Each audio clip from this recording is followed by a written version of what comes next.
ढूंढ रही है गोपियां।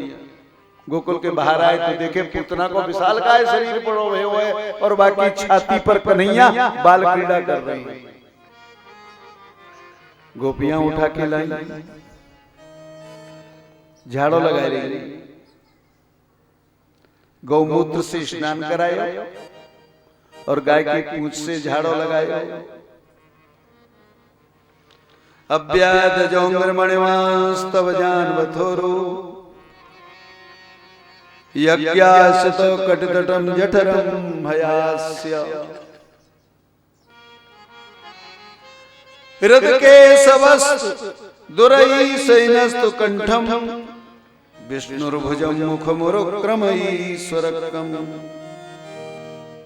अलग अलग नामों से गाय की पूंछ से लला के समस्त अंगों का झाड़ रही है। कन्हैया और बड़े हो गए, पूतना का वध किया 6 दिन की उम्र में। पूतना के शरीर को काट काट के जलाया था मेरे, उसमें से चंदन की सुगंध आई। चंदन की सुगंध आई, चंदन। और बड़े है कन्हैया 108 दिन के चौथा मास नक्षत्र मैया ने मनायो। पूरे अपने ब्रज के लोगों को न्योता करवाए, दिनों ब्रज की स्त्रियों को बुलवा करके रसोई बनवा रही है मैया जसोदा। और लाला को चौथा मास नक्षत्र मनाना है ना, लाला को श्रृंगार करके एक दूध के छकड़ा के नीचे लाला को पालना रख दियो। स्त्रियों ने गीत गाना शुरू कर दिया, आरंभ कर दिया। सकट नाम का असुर आया, सकटासुर। और सकटासुर गाड़े में लेट करके उस गाड़े से वजन से गाड़े को नीचे दबाने लगा। कन्हैया देख रहे हैं सकटासुर आ गया।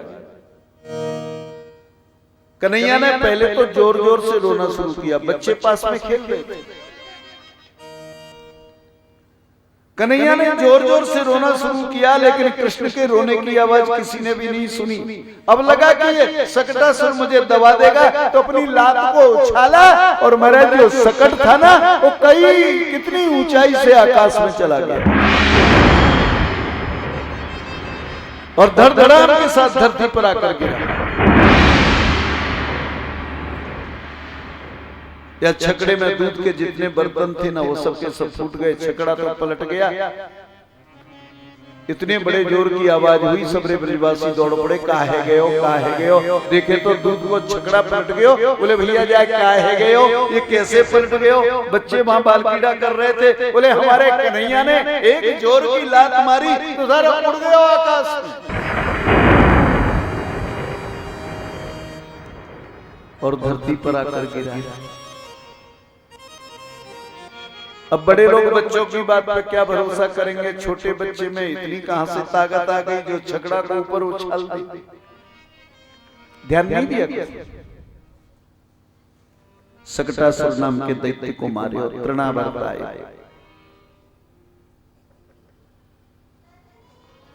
तृणावर्त का भी वध किया भगवान ने।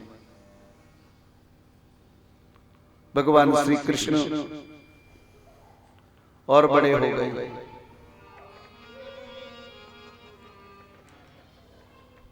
वसुदेव जी ने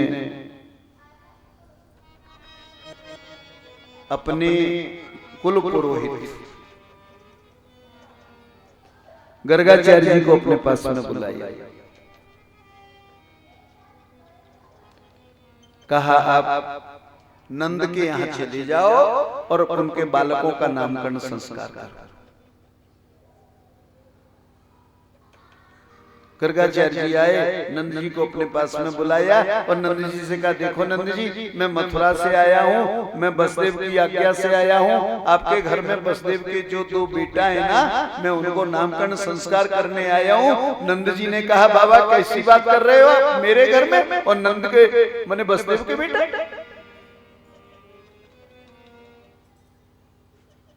जी मेरे नंद जी बड़ी जल्दी से गर्गाचार्य जी को पकड़ करके कोने में ले जाते हैं। बोले कहा कह रहे हो आप, मेरे घर में नंद वसुदेव के बेटा नहीं है, वो तो मेरे बेटा है। भूल करके भी किसी से मत कह देना कि वसुदेव के बेटा है। आपको पता है कि कंस जो है कितना आता था, ये बाल घाती है, बच्चों की हत्या करवा रहा है। आप भूल करके मत कहना किसी को।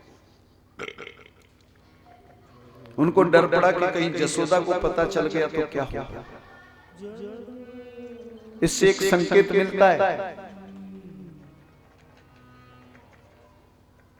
कंस के यहां से कारागार से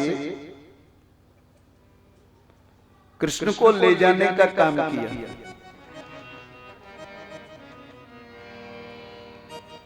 किसने किया? नंद और वसुदेव दोनों ने।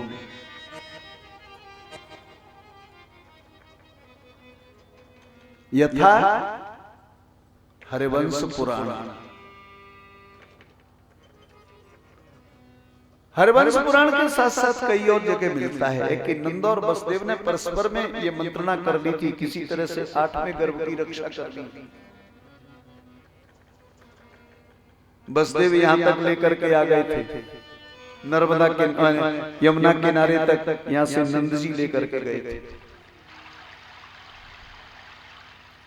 लेकिन इस भेद को कोई जान नहीं पाया। आज गर्गाचार्य ने आकर कहा कि तुम्हारे घर में वसुदेव के जो 2 बेटा है ना, मैं उनको नामकरण संस्कार करने को आया हूं। सो नंद जी बड़ी जल्दी से गर्गाचार्य जी को खींच के एकांत में ले गए। बोले आप क्या कह रहे हो? मेरे घर में मेरे बेटा है, वसुदेव के बेटा नहीं। आप भूल करके मत कह देना।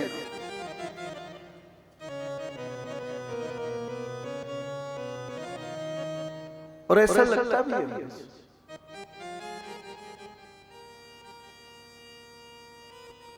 भगवान ने तो लीला की, वो लीला कर रहे हैं तभी तो वह नंद के घर में जा रहे हैं, अपने पिता के घर को छोड़ करके। लेकिन ऐसा क्रम मिलता है। नामकरण संस्कार किया, बोले का गौशाला में करूंगा, तुम्हारे घर में नहीं करूंगा। या को उत्सव मत बनाओ, नहीं तो कंस को पता चल जाएगा। उत्सव नहीं मनाने दिया। मैया दोनों बालकन को लेके बैठ गई। एक को यशोदा ने रख लियो और बलराम जी को तो यशोदा ने गोद में लियो, और रोहिणी ने जो है कृष्ण के बेटा यशोदा के बेटा कृष्ण को गोद में बैठा। गर्गाचार्य जी ने कहा देखो नंद जी, जो यशोदा जी की गोद में बैठे हैं रोहिणी के बेटा हैं, इनका नाम है बलराम संकर्षण।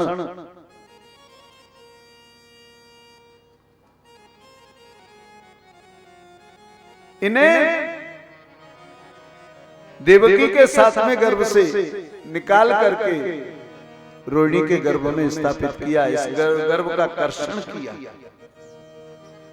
इसलिए संकर्षण है। वैसे इनका प्रचलित नाम बलराम होगा।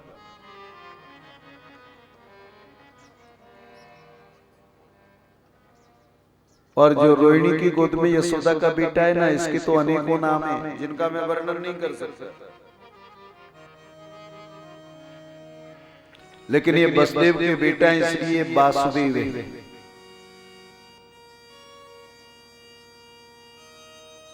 इनका नाम वासुदेव है, लेकिन प्रचलित जगत का जो नाम है वो कृष्ण है।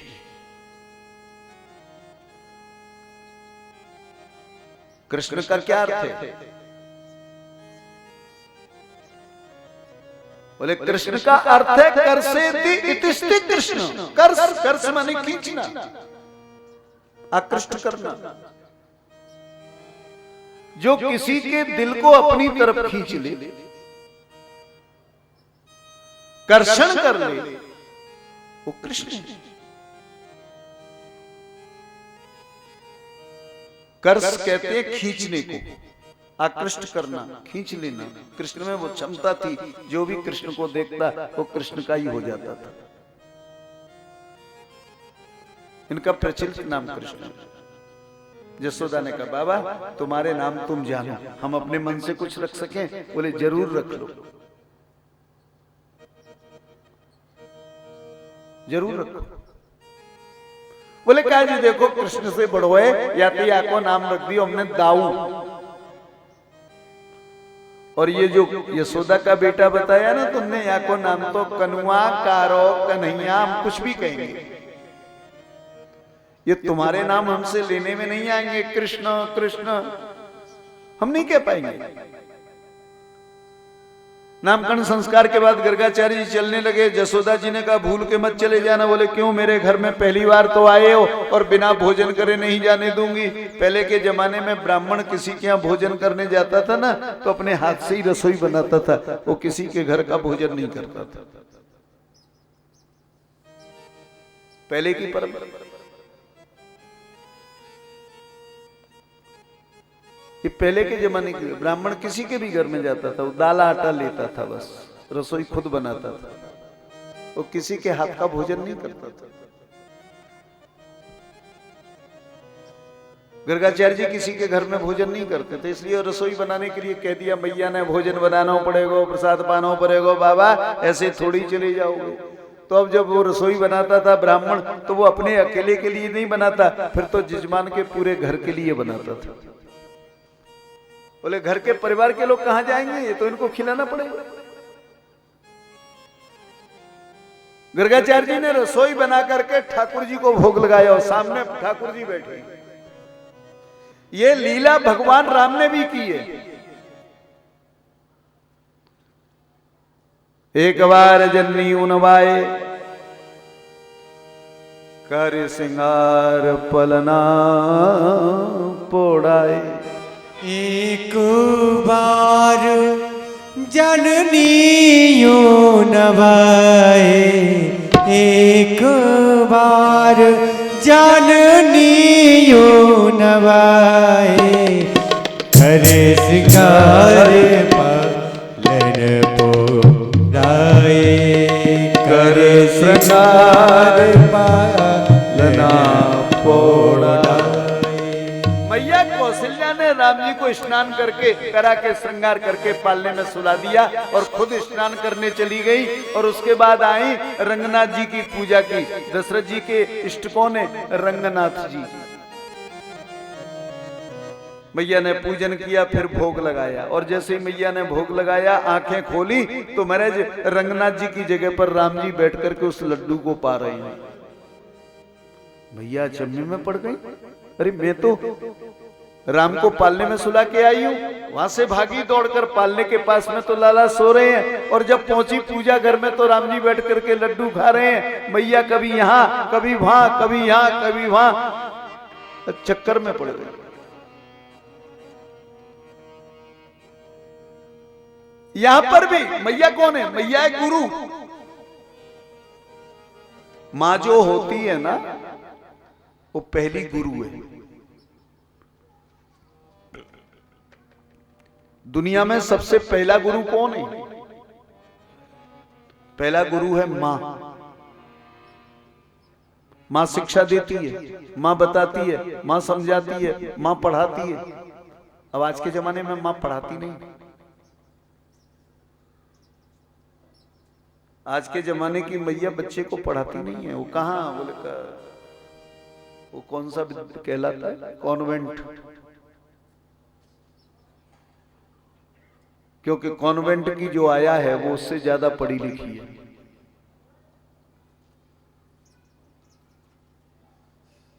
अब वो क्या सिखाती है? वही बच्चा सीख के आता है। ईश्वर कुछ नहीं है, भगवान कुछ नहीं है, गॉड सब कुछ है। अब आप अपने बच्चे को जहां जैसी बचपन में शिक्षा दोगे वही उसके जीवन में उतर जाता है। मां सबसे बड़ी गुरु होती है। मां से बड़ा दूसरा कोई गुरु नहीं होता, ये ध्यान रखिए।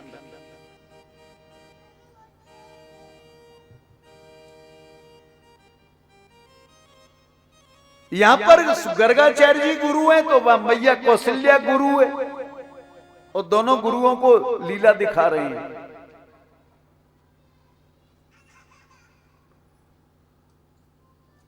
गर्गाचार्य जी ने भोग लगाया तो जो पर्दा खोला तो वहां गर्गाचार्य जी के ठाकुर जी नहीं थे, वहां तो जसोदा का लाला बैठ करके बाबा की रसोई में से भोजन कर रहा है बड़े मजे से। बाबा ने कहा अरे जसोदा, दौड़ के आई जसोदा, कहा बात है बाबा? अरे बोले कहा बताएं तेरो लाला? बोले कहा कर दियो? बोले मेरे ठाकुर जी को सबरो प्रसाद झूठो कर दियो यार, सबरो। मैया बोली बाबा बच्चा है कहा करो, कोई बात नहीं या रसोई को हमें दे दो, हमारे बेटा ने झूठी कर दी है ना तो हम पालेंगे, लेकिन आप जो है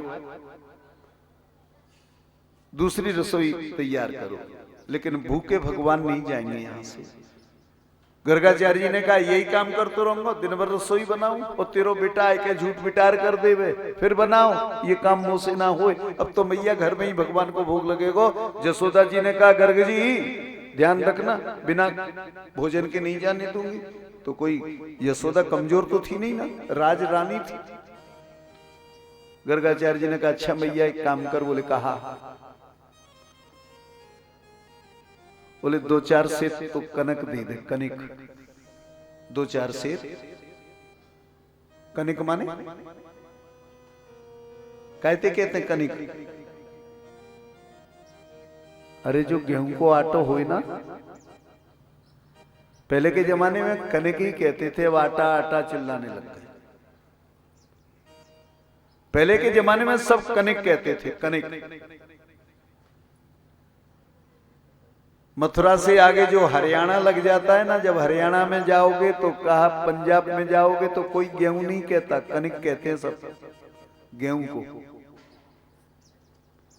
बोले 2-4 सेर तो कनिक लिया आटो, और मैया थोड़ा सा घी लिया और गुड़ ले आना। बोले कहा करोगे? बोले क्या जो है या घी में आटे को सेक लूंगा और या मैं गुड़ मिला के या की पंजीरी बना के मैं भगवान को भोग लगा दूंगा। मैया बोली अरे बाबा इतनी जब मेहनत करेगो तो थोड़ा सा काम और कर दियो। बोले कहा? बोले आटे को जो है घी में सेक करके और गुड़ डाल करके उसमें ऊपर से जल गेर दियो, पानी और डाल दियो वहां में। बोले बातें कहा होगो? बोले कहा लापसी बन जाएगी, लापसी।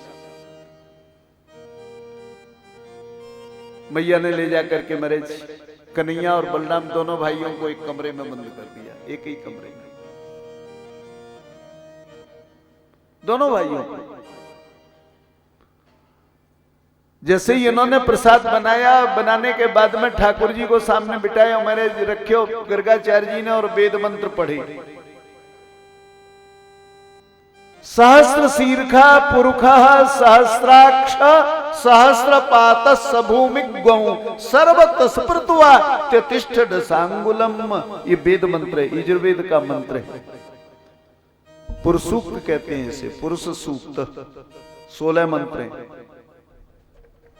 भगवान को जब भोग लगाया हो जाए ना तो ध्यान मुद्रा दिखाई जाए, ध्यान मुद्रा। जब तक आप भगवान को ध्यान मुद्रा नहीं दिखाओगे भोग लगाते समय तो भगवान प्रसाद नहीं पाएंगे। इसलिए ध्यान मुद्रा बनाओ, ग्रास मुद्रा बनाओ।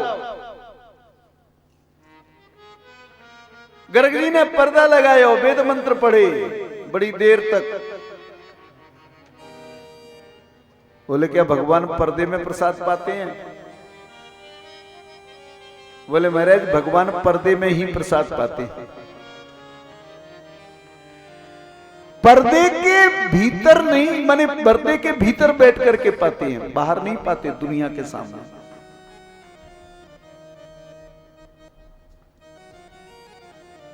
हमारे बड़े नियम थे महाराज।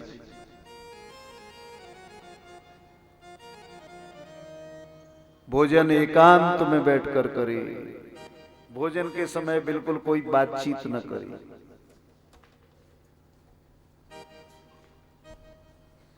अब कोई एकांत में नहीं करता,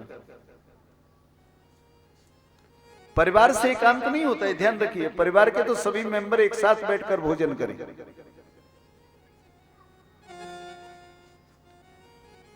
पहले की परंपरा थी। पहले घर का आदमी जब भोजन करता था तो उसको नीचे आसन बिछा करके बड़ी चौकी लगाई जाती थी सामने, उस पर थाली रखी जाती थी।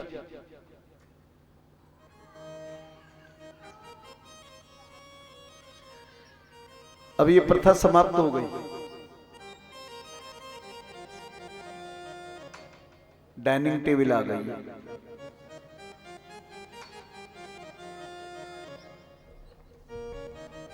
अब डाइनिंग टेबल जो है ना वो लंच के काम की नहीं है, वो डिनर के काम की है। डाइनिंग टेबल पर तो डिनर होता है, लंच नहीं होता। और लंच और डिनर दोनों में अंतर है। थोड़ा सुबह ब्रेकफास्ट, दोपहर में लंच। मैं इसलिए कह रहा हूं कि अभी डॉक्टर मेरे सामने नहीं है ना।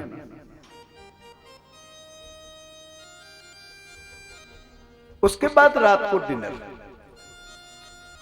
भाई देखिए, घर के जितने मेंबर होते हैं, 4, 5, 6, 2 बच्चे सब, तो अपने अपने कामों के लिए उनको जल्दी रहती है। कोई 4, 8 बजे चला जाता है, कोई 10 बजे जाता है, कोई 9 बजे जाता है। तो एक साथ तो वो लंच के लिए टेबल पर बैठ नहीं सकते।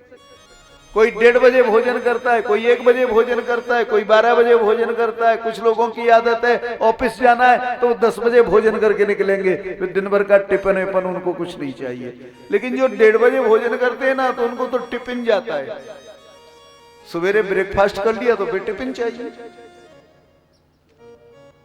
पहले तो 10 बजे भोजन करने के बाद आदमी निकलता था और रात को 8 बजे आके ही घर पे भोजन करता था। डिनर के टाइम पर परिवार का जो मुखिया होता है वो सामने आके अपनी कुर्सी पर बैठेगा। उसके बाद जितने सदस्य अपने अपने स्थान पर बैठेंगे और फिर भोजन का क्रम शुरू होगा। परिवार के मुखिया के लिए किसने कौन सा काम दिन भर में किया है, उसकी वो जानकारी उसे देगा। भोजन भी करते रहेंगे, बात भी करते रहेंगे, अपनी बात बताते भी रहेंगे, अपने कार्य की प्रगति हुई, कौन सी रुकावटें आई। जितने लोग काम करते हैं वो घर के मुखिया को बताएंगे, आज हमारे सामने ये बातें आई। तब घर का मुखिया कहेगा तुम्हें ये करना है, तुम्हें सुबह ये करना है, तुम्हें ये करना है। और रात को सबको आदेश दे देगा। रात भर सब सोएंगे और सबके सब सवेरे अपने अपने कामों पर चले जाएंगे। इसलिए लंच कभी डाइनिंग टेबल पर नहीं होता, डिनर होता है। ये डिनर शब्द अंग्रेजों ने चलाया, उनकी परंपरा थी ऐसी, ऐसा नियम था उनका।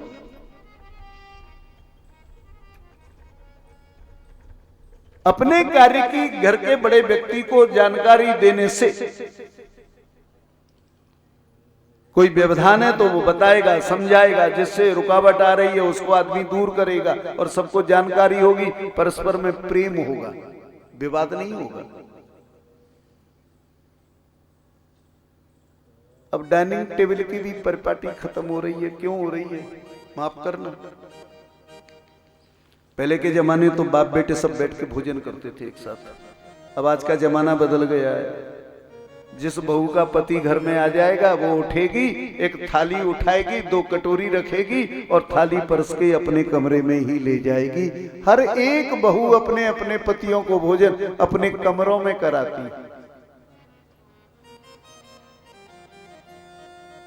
भोजन जो है ना, ध्यान रखिए, मां के हाथ से करना चाहिए। भोजन जो करे मनुष्य तो मां के हाथों से करे, कभी पत्नी के हाथों से न करे।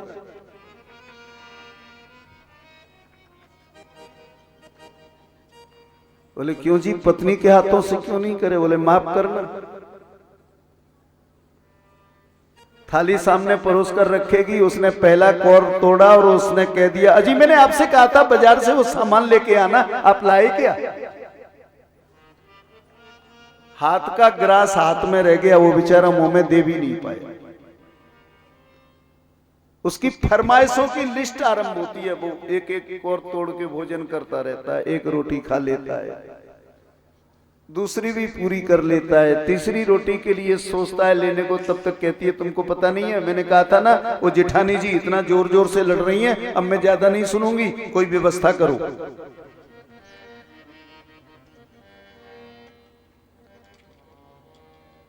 अब ऐसा तो होगा भाई, अगर घर के परिवार के व्यवहार को छोड़कर पत्नी के साथ अकेले बैठकर भोजन करोगे घर के भीतर कमरे में, तो ये बात तो सामने आएगी। फिर वो भोजन भोजन नहीं होता, वो अमृत नहीं होता, वो विष बन जाता है।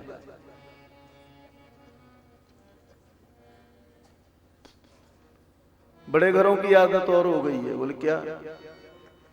वो चारों परिवार के सब लोग बैठ जाएंगे तो उनके नौकर जो होते हैं वो रसोई परसते हैं। अब जो नौकर भोजन परस रहा है तो उसके विचार अच्छे नहीं होते। पहला मन तो उसका आपकी रसोई को देख के ही खराब हो जाएगा, कितने सुंदर व्यंजन बनाए हैं, कैसे बनाए हैं, उसी पर उसका मन चलता रहेगा। फिर जब वो परोसेगा तब और स्थिति खराब होगी। 2 4 6 नौकरों की फौज बिल्कुल आसपास में खड़ी रहेगी। तो जैसी जिसकी दृष्टि होती है ना, वैसा ही भोजन पर प्रभाव पड़ता है। जैसी जिसकी दृष्टि होगी। जयपुर महाराज बीमार पड़ गए थे। महाराज जयपुर जब बीमार पड़े, उनके रोग का कोई इलाज नहीं हो पा रहा था। महर्षि दयानंद सरस्वती पहुंचे उनके यहां।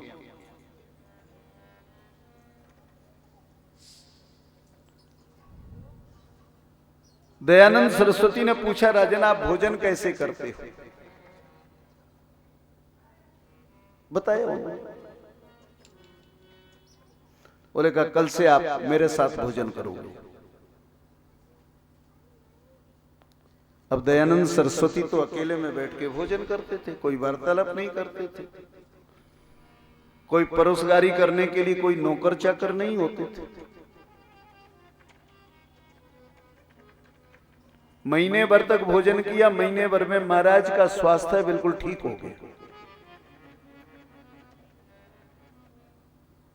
महाराज ने कहा महाराज कमी किस बात की थी? बोले एक ही बात की कमी थी, जो तुम भोजन करते हो वहां पर तुम अपने नौकरों को खड़ा करके रखते हो।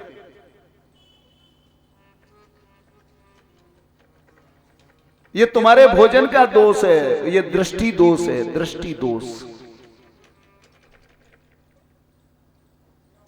हमारे दृष्टि दोष तो इतना तीखा होता है कि नजर किसी की पड़ जाए तो वो पत्थर को भी फोड़ दे।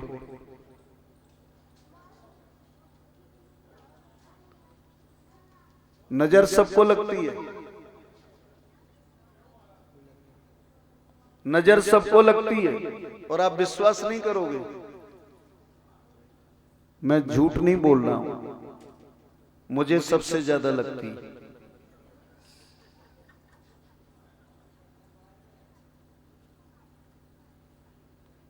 ये बिल्कुल सच्चाई है।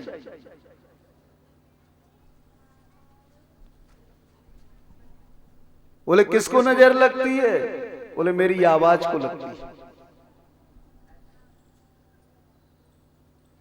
ये मैंने काफी अच्छे से अनुभव किया है। नजर से पत्थर फूट जाता है। इसलिए भोजन एकांत का अर्थ घर में बैठ करके करे, परिवार के सदस्यों के बीच।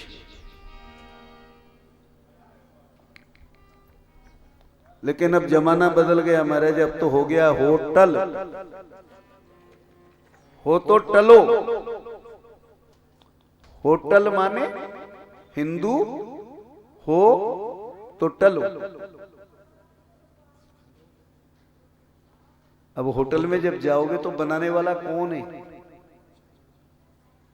आप पूछोगे क्या? और अगर जो होटलों में बनाते हैं ना भोजन, अगर उनकी रसोई घर में आप चले गए तो पलट के भोजन नहीं करोगे, चुपचाप वहां से निकल लोगे। उनके भोजन बनाने के तरीके को आप देखोगे तो वास्तविक सत्य आप भोजन नहीं करोगे।